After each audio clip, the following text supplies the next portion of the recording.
Capítulo 5.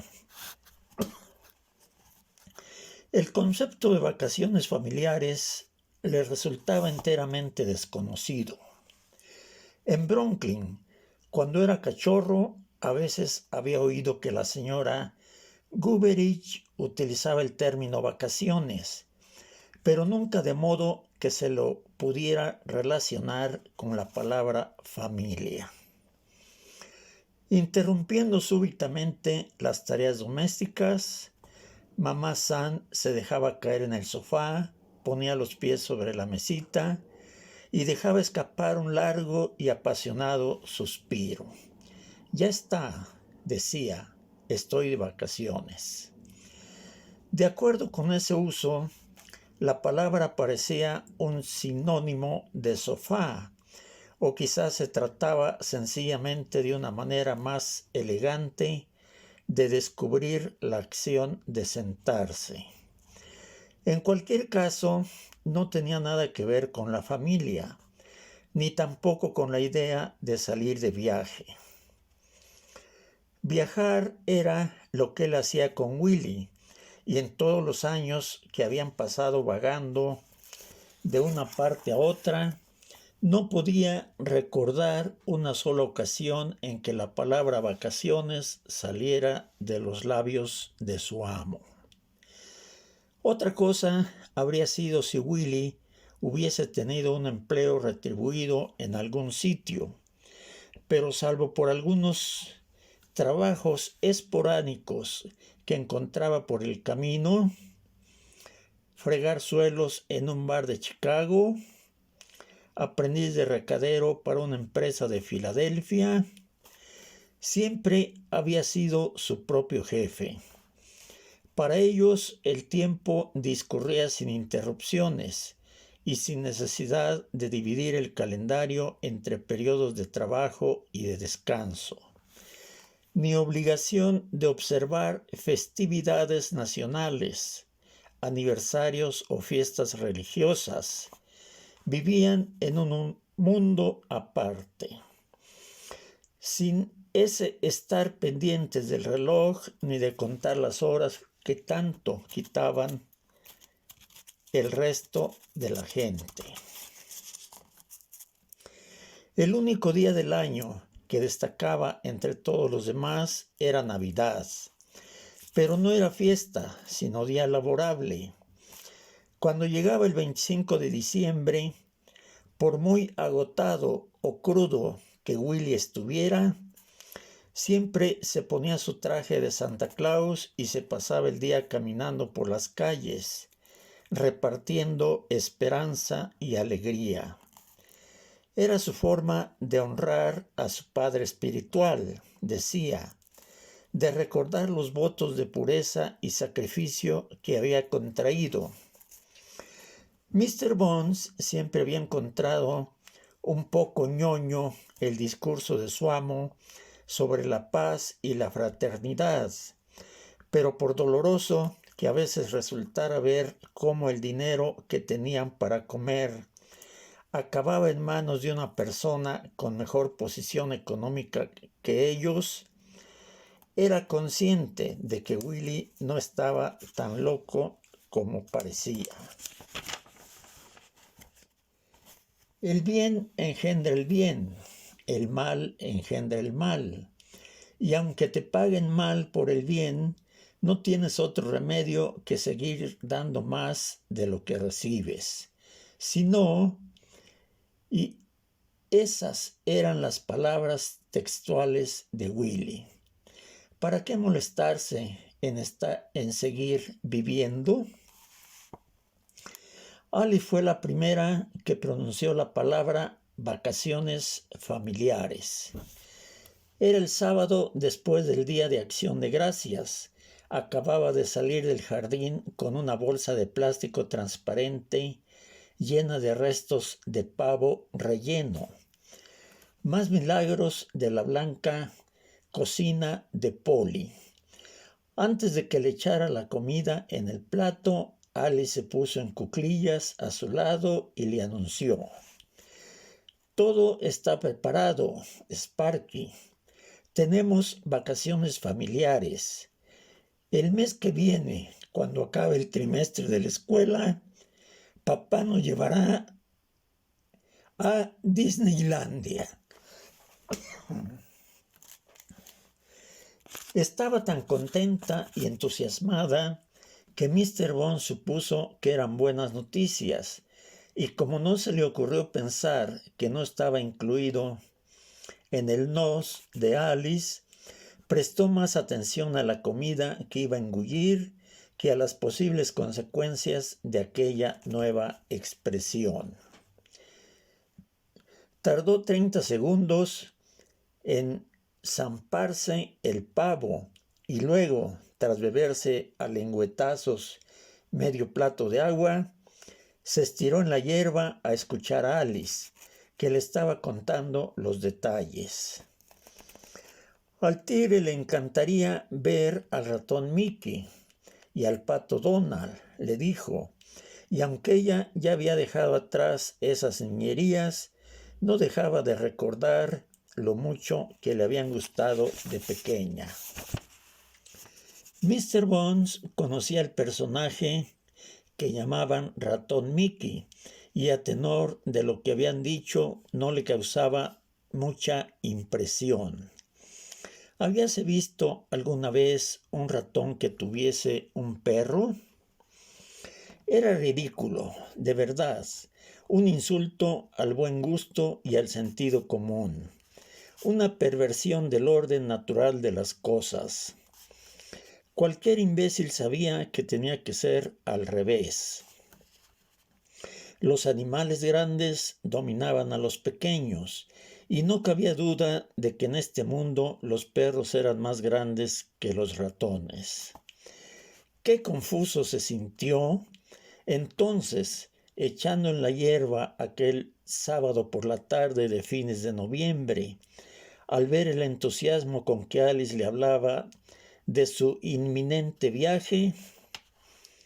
Sencillamente no llegaba a entender por qué la gente quería viajar centenares de kilómetros solo para ver un ratón de mentira.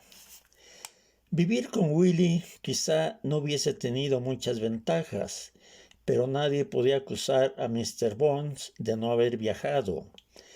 Había estado en todas partes y en su época lo había visto casi todo. Él no era nadie para decirlo, desde luego, pero si los Jones estaban buscando un sitio interesante para visitar, lo único que debían hacer era preguntar, y él los conduciría encantado a una buena docena de lugares bonitos. Nada más se dijo sobre el asunto durante aquel fin de semana. El lunes por la mañana, en cambio, cuando el perro escuchó a Polly hablar por teléfono con su hermana, empezó a ver lo mal que había interpretado lo que le había dicho Alice. No se trataba solo de agarrar el coche, ver al ratón y volverse para casa, sino de 2 semanas de agitación y desconcierto, de aviones y hoteles, coches de alquiler y equipo de buceo, reservas en restaurantes y tarifas especiales para familias.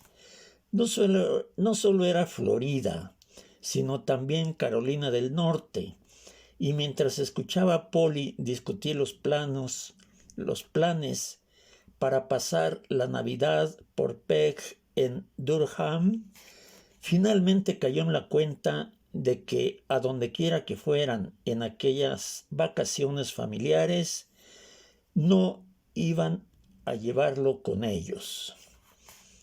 No hace falta un respiro, estaba diciendo Polly, y puede que nos venga bien. ¿Qué demonios sabe, Peg? Pero estoy dispuesta a intentarlo. Llevo 10 días de retraso con el periodo, y si eso significa lo que yo creo, tendré que pensármelo bien.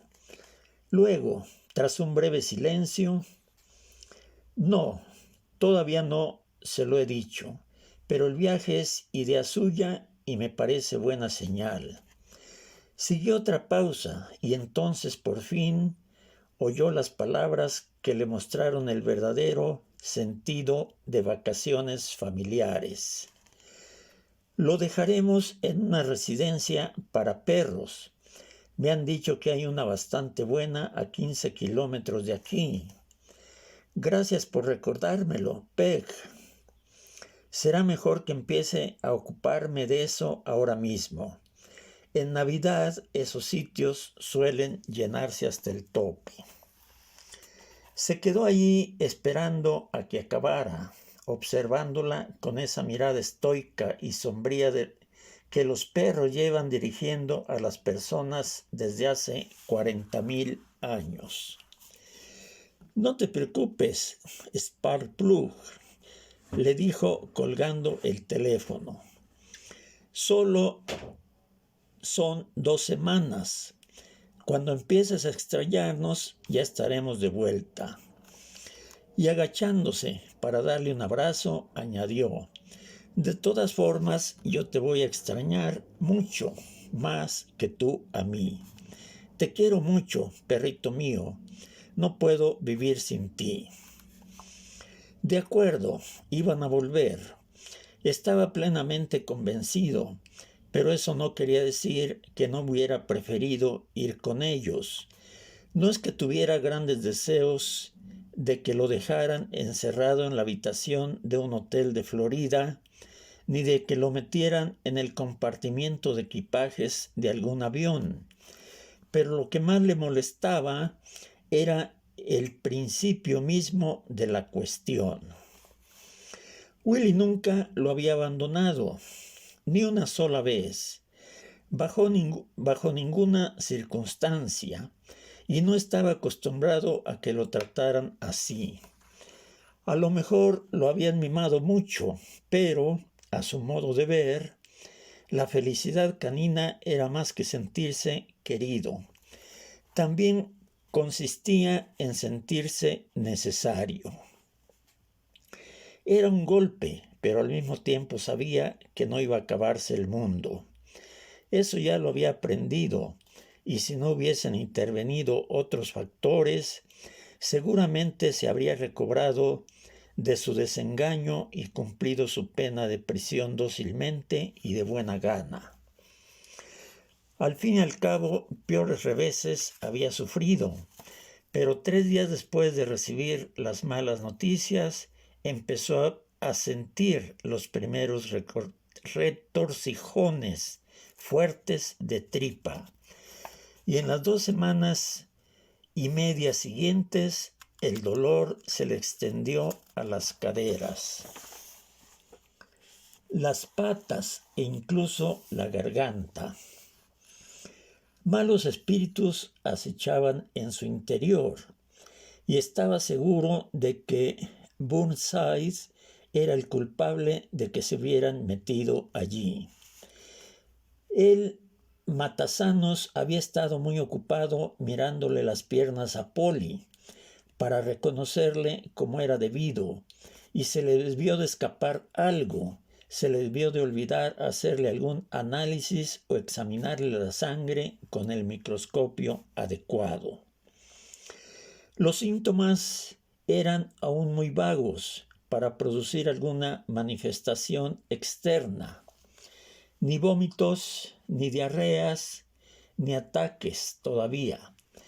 Pero a medida que pasaban los días, Mr. Bones estaba cada vez peor, y en vez de tomarse con calma el asunto de las vacaciones familiares, empezó a enfurruñarse y amargarse, a darle vueltas y mal vueltas en 1000 aspectos diferentes, y lo que al principio no había parecido más que un pequeño tropiezo en el camino, se convirtió en una absoluta catástrofe.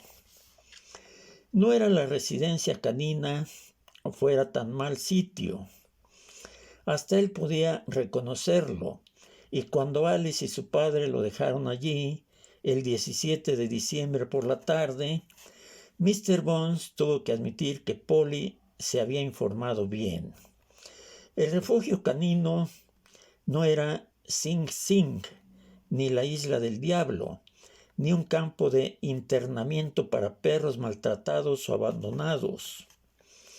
Situado en una finca de unas 9 hectáreas que antiguamente formaban parte de una plantación de tabaco, era un albergue campestre de 4 estrellas, un hotel para perros concebido para satisfacer las necesidades y caprichos de los animales domésticos más mimados y exigentes.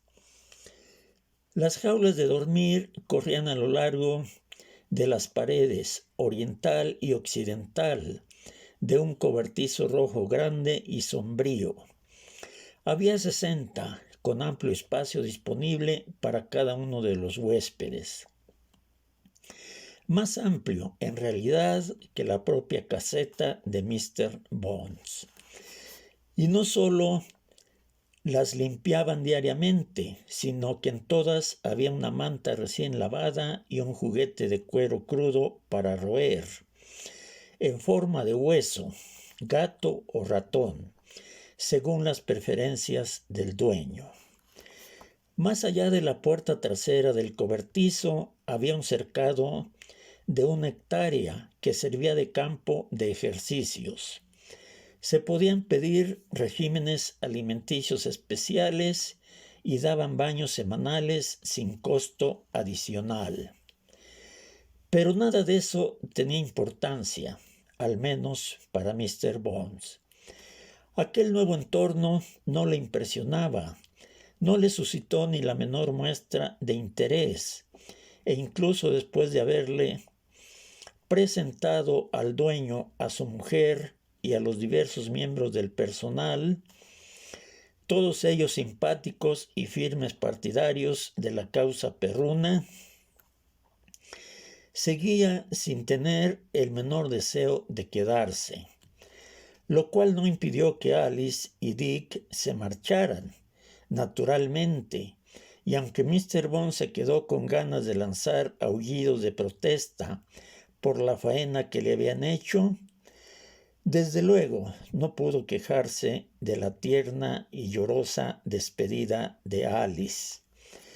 Pese a su seca manera de ser, a Dick pareció darle un poco de lástima tener que decirle adiós. Luego subieron a la camioneta y se fueron. Y mientras Mr. Bones los veía bajar, traqueteando por el camino de tierra y desaparecer tras el edificio principal, tuvo el primer presentimiento de la clase de problemas que le esperaban.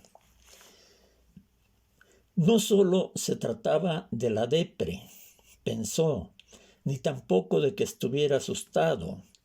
Algo grave le pasaba, y fuera lo que fuese, el trastorno que se presagiaba en su interior estaba a punto de declararse. Le dolía la cabeza y le ardía el vientre, y con la súbita debilidad que se había apoderado de sus rodillas, se le hacía difícil permanecer en pie. Le pusieron comida, pero le daban náuseas solo de pensar en comer. Le ofrecieron un hueso para que lo royera, pero volvió la cabeza para otro lado.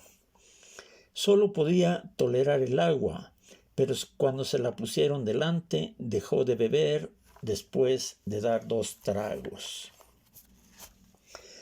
Lo colocaron en una jaula entre un jadeante bulldog de 10 años y una atractiva labrador de color dorado. Normalmente una hembra de ese calibre le había producido súbitos espasmos de lujuriosos olfateos, pero aquella noche apenas tuvo fuerzas para reparar en su presencia antes de derrumbarse en su cama y perder el conocimiento. Al cabo de unos momentos empezó a soñar con Willy, otra vez, Pero aquel sueño no se parecía en nada a los que había tenido antes, y en vez de amables palabras de aliento y discursos tranquilizadores, recibió todo el peso de la ira de su amo. Quizá fuera la fiebre que consumía su organismo, o algo que le hubiera ocurrido a Willy en Tombuctú, pero el hombre que se le apareció aquella noche no era el Willy que Mr. Bones había conocido en vida y muerte durante los últimos 7 años y 9 meses.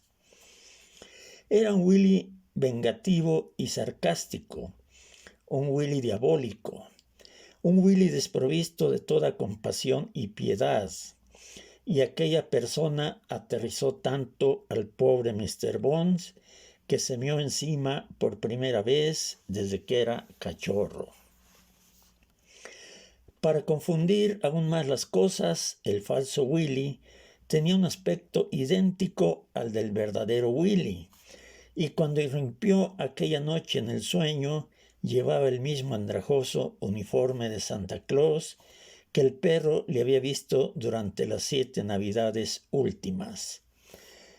Peor aún, el sueño no se desarrollaba en algún lugar conocido del pasado, como el del vagón del metro, por ejemplo, sino en el presente, en la misma jaula donde Mr. Jones estaba pasando la noche. Cerró los ojos y cuando volvió a abrirlos en el sueño, ahí estaba Willy, sentado en el rincón a medio metro de él, con la cabeza apoyada contra los barrotes. Solo voy a decirlo una vez, empezó a decir. Así que escúchame bien y no abras el pico. Te has convertido en un espanto, en un ridículo y vergonzoso mamarracho, y te prohíbo que vuelvas a pensar jamás en mí. Que no se te olvide, Chucho.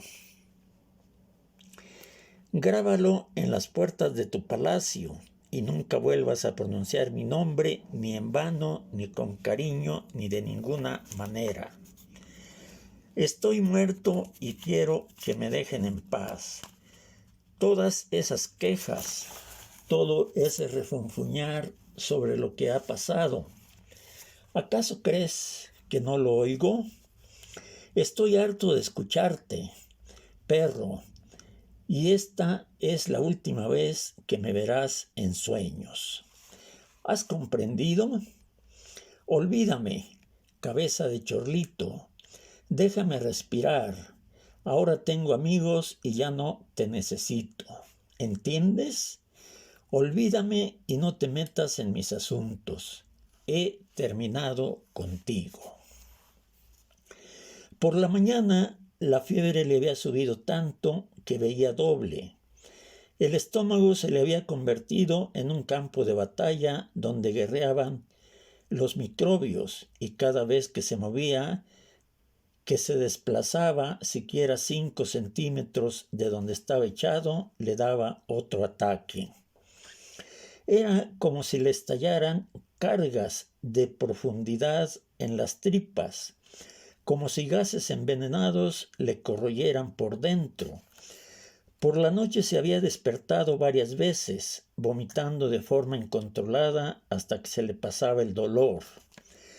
Pero esos periodos de calma no duraban mucho, y cuando por fin amaneció y la luz entró a raudales entre las vigas del cobertizo, vio que estaba rodeado de media docena de charcos de vómito, cuajarones de babas secas, fragmentos de carne a medio digerir, pequeños coágulos de sangre, espumarrajos amarillentos que no tenían nombre.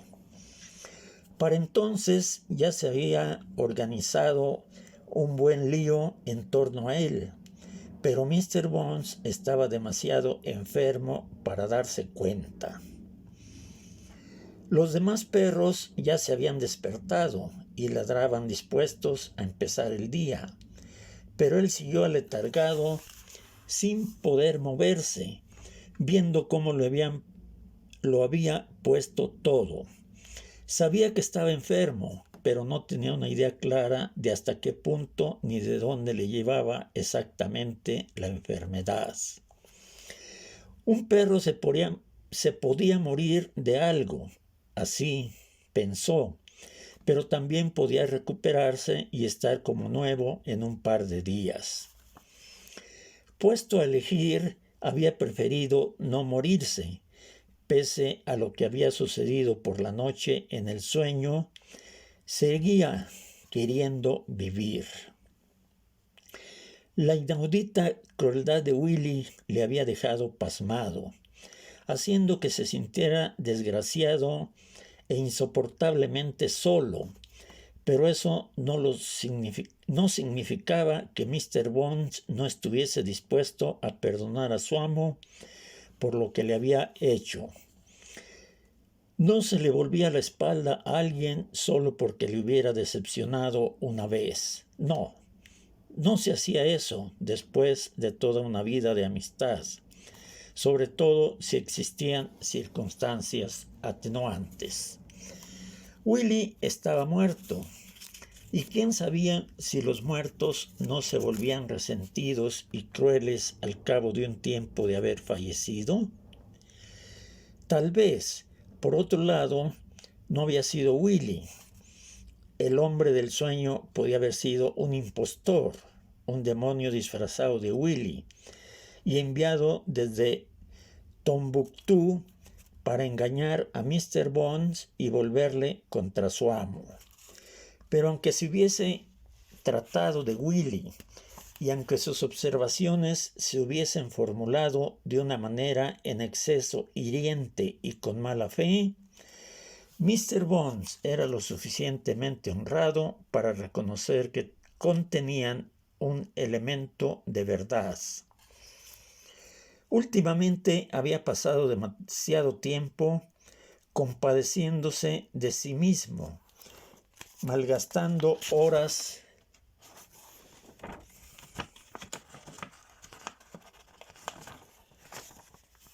preciosas en lamentarse de injusticias y desaires sin importancia. Y esa clase de comportamiento era impropio de un perro de su talla. Había muchas cosas por las que estar agradecido y mucha vida que vivir aún. Se encontraba en ese estado de agitación, casi delirante, que produce la fiebre alta, y era tan incapaz de controlar los pensamientos que le pasaban fugazmente por la cabeza, como de ponerse en pie y abrir la ventana de su jaula. Y si de pronto se había puesto a pensar en Willy, no podía hacer nada para evitarlo. Su amo tendría que taparse los oídos y esperar a que se le quitara su imagen de la cabeza. Pero Mr. Bones ya había dejado de quejarse, por lo menos intentaba ser obediente. Un momento después de pensar en la puerta de la jaula, llegó una mujer joven y quitó el pestillo. Se llamaba Beth. Llevaba una abultada chamarra azul, muslos rollizos. Era desmesuradamente redonda, pelo de pequeña Lulú. Mr. Bond la recordaba del día anterior. Era la que había tratado de darle de comer y hacerle beber agua, la que le había dado palmaditas en la cabeza diciéndole que por la mañana se sentiría mejor. Buena chica, pero mala especialista en diagnósticos. Pareció alarmarse a la vista del vómito y se agachó para entrar en la jaula y verlo mejor. «No has pasado muy buena noche, ¿verdad, Sparky?», le dijo. «Creo que debemos ir a que te vea papá». Papá era el hombre de la víspera, recordó el que le había enseñado las instalaciones. Un tipo corpulento, de espesas cejas negras y ni un solo pelo en la cabeza. Se llamaba Pat Spaulding, o Pac Sprouling. No se acordaba bien. Y también andaba por allí su mujer, que los había acompañado en la primera parte del paseo. Sí, ya se acordaba. Pasaba algo raro con ella. También se llamaba Pat, y Mr. Bones recordó que Alice le había hecho gracia. Incluso se había reído un poco cuando oyó los dos nombres juntos. Y Dick se la había llevado aparte para decirle que cuidara los modales. Patrick y Patricia, Pat y Pat, para abreviar, todo era tan confuso, tan tremendamente absurdo y complicado. Finalmente, Beth le convenció para que se levantara y fuera con ella a la casa. Vomitó una vez más por el camino, pero el aire fresco le sentó bien en el cuerpo afiebrado, y en cuanto hubo expulsado toda la porquería del estómago, pareció que se le aliviaban considerablemente los dolores. Animado, la siguió al interior de la casa y aceptó agradecido el ofrecimiento de echarse en la alfombra de la sala. Beth salió a buscar a su padre, y Mr. Bones, hecho un ovillo frente a la chimenea, centró la atención en los sonidos que emitía el reloj de la pared del vestíbulo. Oyó 10, 20 tic-tacs y luego cerró los ojos, justo antes de quedarse dormido. Hubo un pequeño alboroto de pasos que se acercaban y luego una voz de hombre le dijo: «Déjalo tranquilo ahora. Ya veremos cómo está cuando se despierte». Durmió toda la mañana y hasta bien entrada la tarde, y al despertarse notó que ya había pasado lo peor. No es que se encontrara en plena forma, pero al menos seguía vivo, y como la fiebre le había bajado unos grados, podía mover los músculos sin tener la impresión de que su cuerpo estaba hecho de ladrillos. En cualquier caso, se sentía lo suficientemente bien como para tolerar un poco de agua, y cuando Beth llamó a su padre para que juzgara por sí mismo el estado del perro, la sed le dominó y siguió viviendo hasta no dejar una gota. Aquello fue un grave error de cálculo.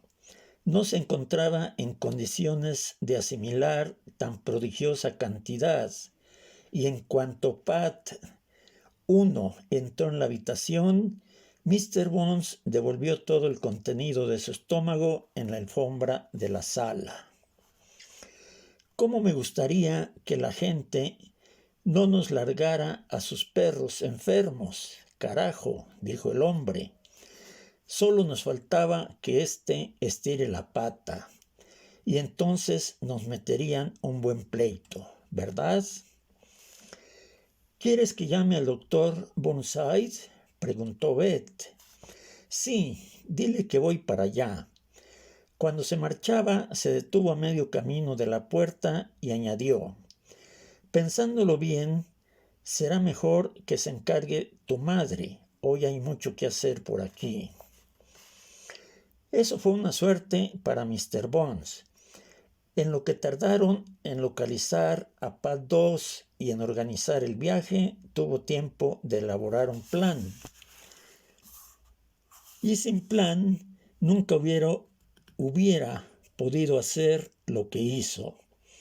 Le daba lo mismo estar enfermo o sano, sobrevivir o morirse. Aquello era el colmo, y si querían llevarlo a aquel imbécil de veterinario, tendría que pasar por encima de su cadáver.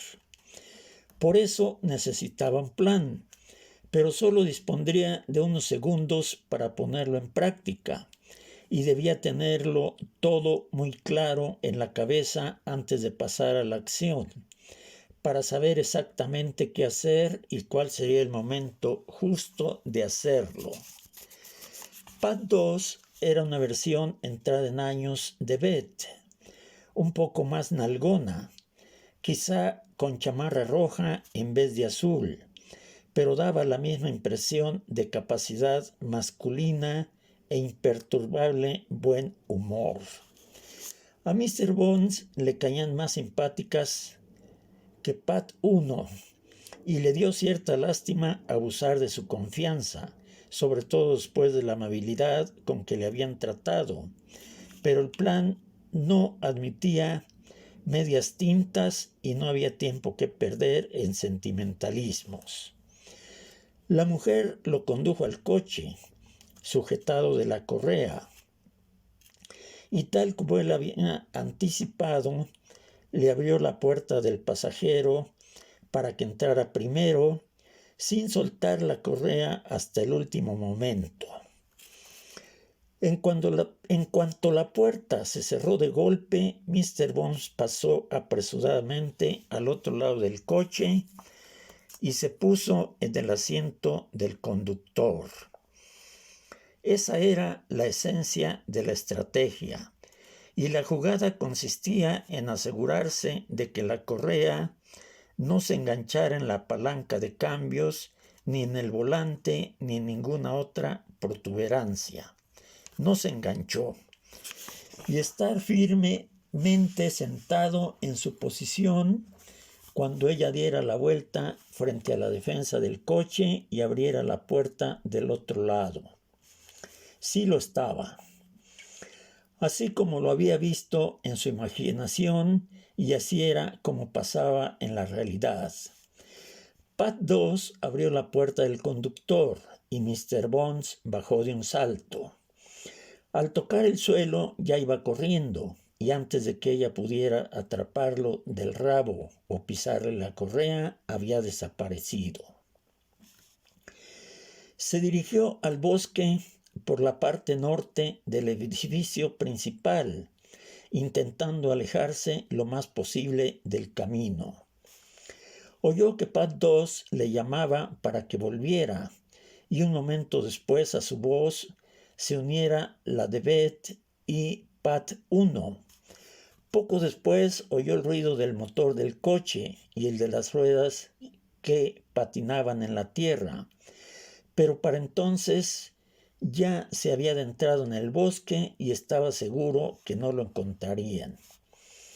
Se hacía pronto de noche en aquella época del año y al cabo de una hora no se vería nada.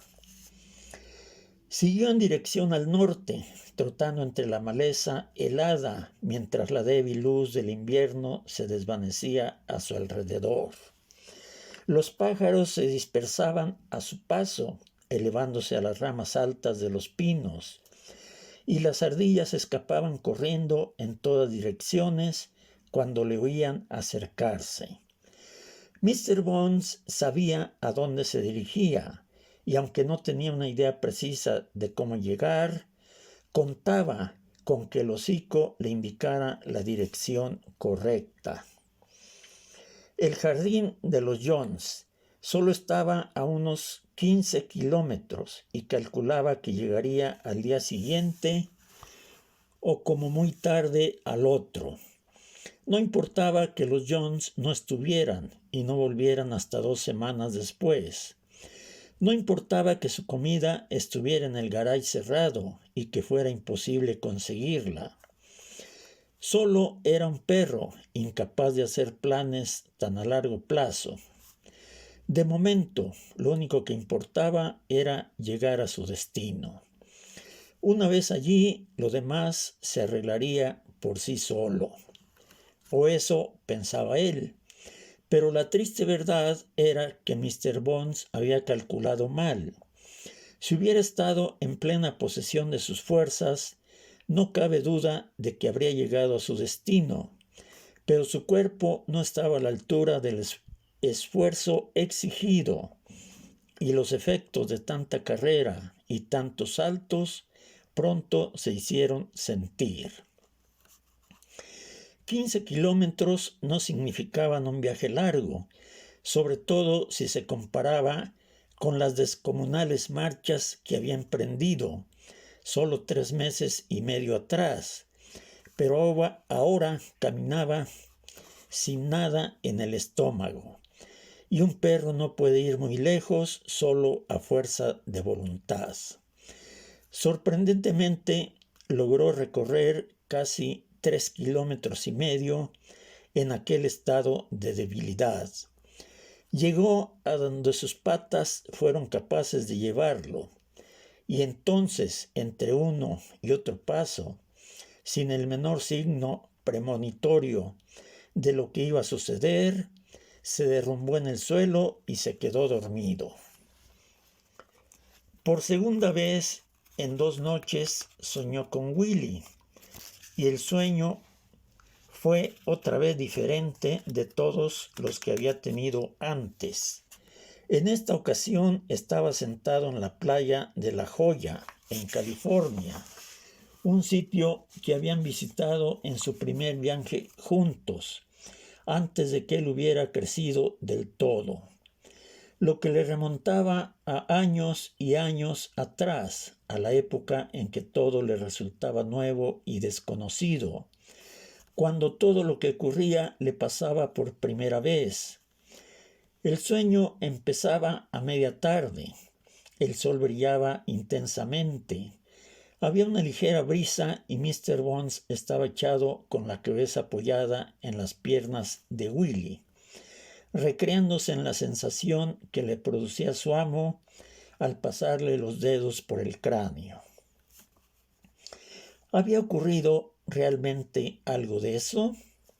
Ya no lo recordaba, pero la impresión era lo bastante vívida para ser real, y eso era lo único que importaba ahora.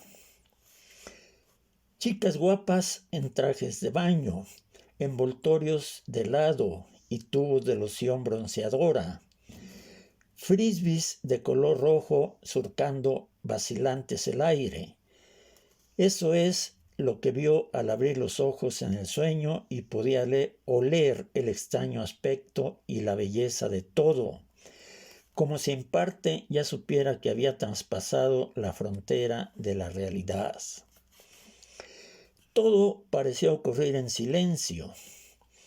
Silencio en el sentido de que no había palabras, con el ruido de las olas batiendo en la orilla y el viento agitando las banderas y las sombrillas. Entonces empezó a sonar una canción pop en alguna radio, y una voz de mujer cantaba: "Be my baby, be my baby, be my baby, be my baby now". Era una canción bonita, encantadora y estúpida. Y Mr. Bones estaba tan absorto en ella que no se dio cuenta de que Willy le estaba hablando. Cuando prestó atención a su amo, ya se había perdido varias frases, quizá párrafos enteros de información crucial, y tardó unos momentos en reconstruir lo que estaba diciendo Willy. Aclarar las cosas fue lo primero que oyó, seguido de "lo siento, amigo", y "prueba", cuando después de esas palabras vinieron "feo asunto" y "payasada". Mr. Bones empezó a entender. El demonio de Willy había sido un truco, un subterfugio para inducirle a que renegase del recuerdo de su amo. Por desgarradora que hubiera sido la experiencia, no había habido otro modo de probar la constancia de sus sentimientos. El payaso había tratado de acobardarle, y aunque Mr. Bones estaba medio muerto de miedo, no había dudado en perdonar a Willy al despertarse por la mañana, haciendo caso omiso de sus calumnias y olvidándolo todo.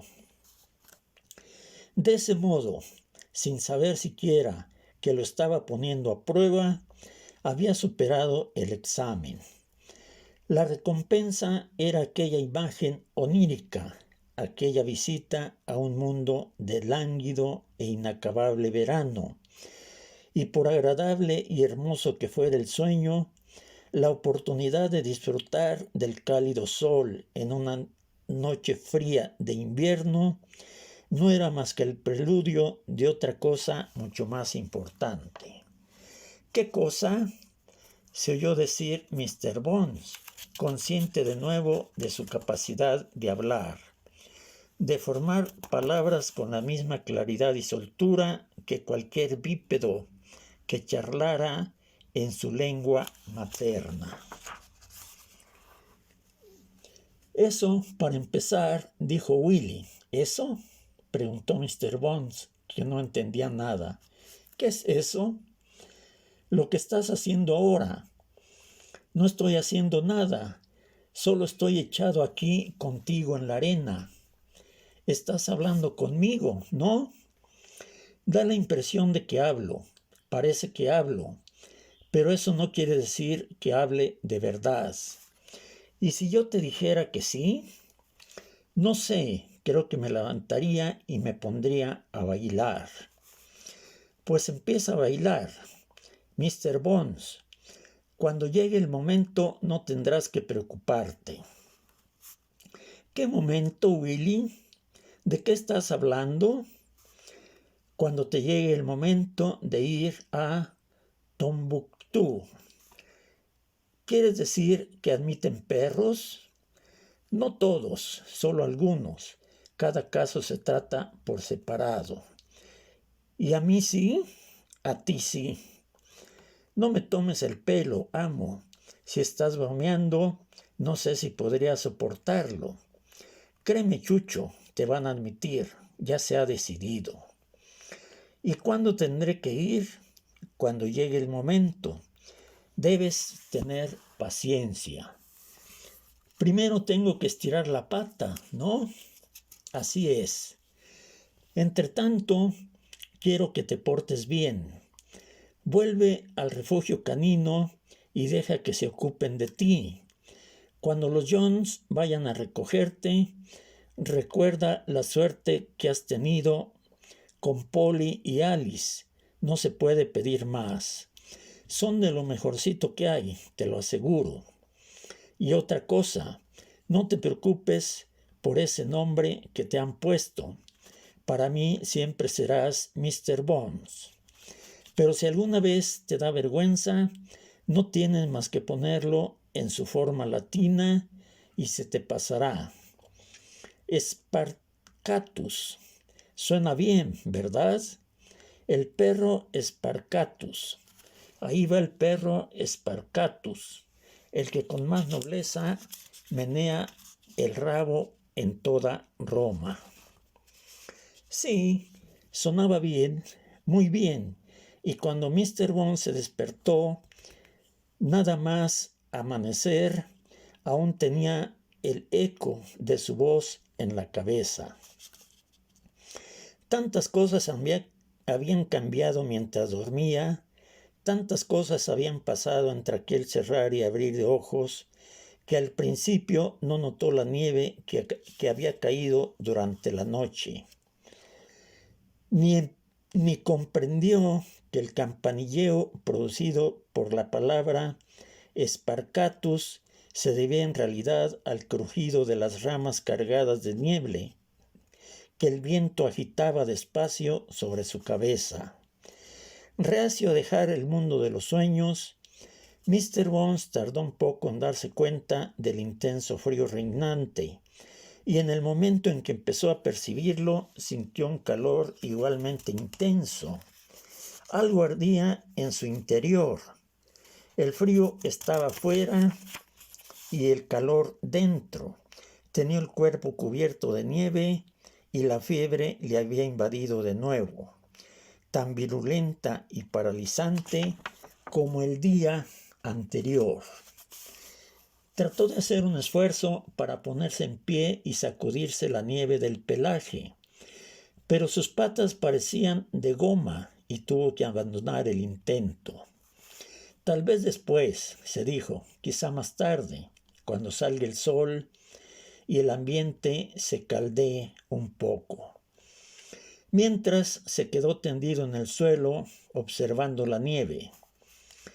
No había caído más de 3 centímetros, pero eso bastaba para que el mundo resultara diferente.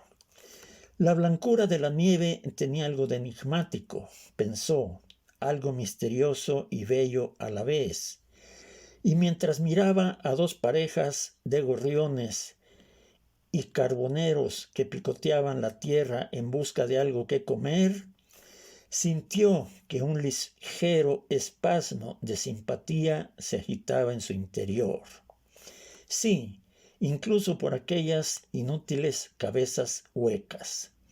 No podía evitarlo. Parecía que la nieve los había unido a todos, y por una vez se sintió capaz de considerarlos no como un incordio, sino como semejantes suyos, miembros de una hermandad secreta. Viendo a los pájaros, recordó lo que Willy le había dicho de volver al refugio. Era un buen consejo, y si su cuerpo hubiera estado a la altura de la tarea, lo había seguido. Pero no lo estaba. Se encontraba demasiado débil para ir tan lejos, y si no podía confiar en que sus patas lo llevaran hasta allí, tendría que quedarse donde estaba. A falta de algo mejor que hacer, comió un poco de nieve e intentó recordar el sueño. Poco a poco empezó a oír un rumor de coches y camiones, el murmullo del tráfico de primera hora de la mañana. El sol ya empezaba a subir y mientras la nieve se desprendía de los árboles cayendo al suelo ante él, Mr. Bond se preguntó si la autopista estaría tan cerca como parecía. A veces los ruidos resultaban engañosos y en vez de una ocasión el aire le había hecho creer que tenía cerca una cosa que en realidad se encontraba bastante lejos. No quería desperdiciar energías en esfuerzos inútiles, pero si la carretera estaba donde él suponía, entonces quizá podría conseguirlo. El tráfico se iba haciendo más denso y podía distinguir los tipos de vehículos que circulaban a toda velocidad por la húmeda autopista.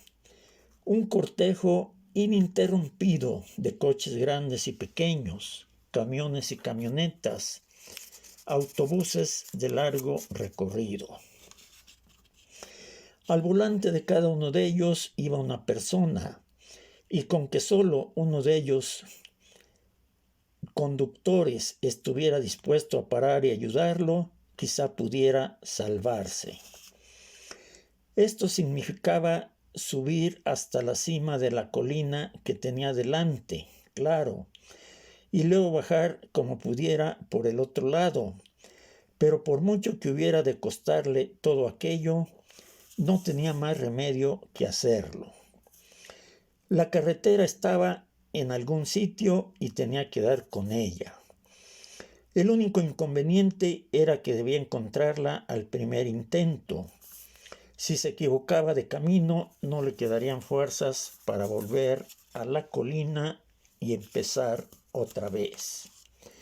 Pero la carretera estaba allí, y cuando Mr. Bond la vio por fin después de 40 minutos de arrastrarse penosamente entre zarzas, matorrales y raíces salientes que le impedían el paso, después de perder el equilibrio y resbalar por una pendiente enlodada, después de empaparse la piel en los fangosos restos de nieve, el perro, enfermo y febril, comprendió que la salvación estaba a su alcance. La carretera era una extensión inmensa, deslumbrante, una autopista de 6 carriles con coches y camiones que pasaban a toda velocidad en ambas direcciones. Con la humedad de la nieve fundida, aún pegada a la negra superficie de la calzada, a las barreras metálicas y a las ramas de los árboles que bordeaban los arcenes, a izquierda y derecha, y con el sol invernal brillando en el cielo y centelleando sobre los millones de gotas de agua. La autopista se presentó a Mr. Bones como un espectáculo de pura luminosidad, un territorio de apabullante resplandor. Aquello respondía exactamente a sus esperanzas, y entonces comprendió que la idea que se le había ocurrido durante los 40 minutos de agotador esfuerzo para subir y bajar la colina era el único procedimiento para resolver el problema. Los camiones y los coches podían llevarlos lejos de allí, pero podrían machacarle los huesos y cortarle para siempre la respiración. Todo estaba muy claro cuando se miraba desde una perspectiva más amplia. No debía esperar a que llegara el momento, ya lo tenía encima. Con solo pisar la carretera se encontraría en Tombuctú. Se iría al reino de las palabras y las tostadoras transparentes, el país de ruedas, de bicicletas y desiertos ardientes, donde los perros hablaban con los hombres en pie de igualdad. Willy lo desaprobaría al principio, aunque solo si pensaba que para llegar allí se había quitado la vida. Pero Mr. Bones no se proponía nada tan vulgar como suicidarse. Simplemente iba a poner en práctica un juego, la clase de partida de cualquier perro viejo, enfermo y enloquecido jugaría. ¿Y acaso no lo era él ahora? ¿Un perro viejo, enfermo y enloquecido? Se llamaba esquivacoches y era un deporte venerable y de larga tradición con el que cualquier veterano podía reconquistar la gloria de su juventud. Resultaba divertido, era tonificante y constituía un desafío para las capacidades atléticas. El perro solo debía cruzar corriendo la carretera y procurar que no lo atropellaran. Cuantas más veces lo lograra, mayor campeón sería. Tarde o temprano, desde luego, las posibilidades acabarían agotándose y pocos perros habían jugado el esquivacoches sin perder en la última vuelta. Pero en eso no consistía la belleza de aquel juego tan especial. En el momento en que uno perdía, ganaba. Y así fue como Mr. Bones, alias Spartacus, compañero del difunto poeta Willie G. Christmas, se lanzó en aquella resplandeciente mañana invernal de Virginia a demostrar que era el campeón de los perros. Saliendo de la hierba al arcén derecho de la autopista, esperó a que se abriera un claro en el tráfico y entonces echó a correr. Pese a lo débil que estaba, aún le quedaba energía en las patas. En cuanto tomó el ritmo, se sintió más fuerte y feliz de lo que se había sentido en meses.